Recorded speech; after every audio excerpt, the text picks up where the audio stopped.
அதிமுகவில் வலுவான கூட்டணி, மெகா கூட்டணி அமையுமா? 2026 சட்டமன்ற தேர்தல் அதிமுகவுக்கு சாதகமாக அமையுமா?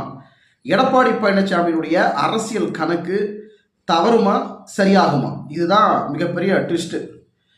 2026 சட்டமன்ற தேர்தலில் 5 முனை போட்டி அரசியல் களத்தில் சூடு பிடிக்குது. இப்போவே 1.5 வருஷம் இருக்குது. இப்போவே களம் படு வேகமாக பரபரப்புக்கு பஞ்சமில்லாத அளவுக்கு கூட்டணி பேச்சுவார்த்தை. நீங்கள் எங்கள் கட்சிக்கு வாங்க, இவ்வளோ விஷயம் பண்ணுறோம், நான் உங்கள் கட்சிக்கு வந்தால் எனக்கு என்ன செய்ய போகிறீங்க இப்படின்னு பல தரப்பில் பல கட்சிகள் தீவிரம் காட்டுறாங்க. அரசியல் களத்தில் 5 முனை போட்டி.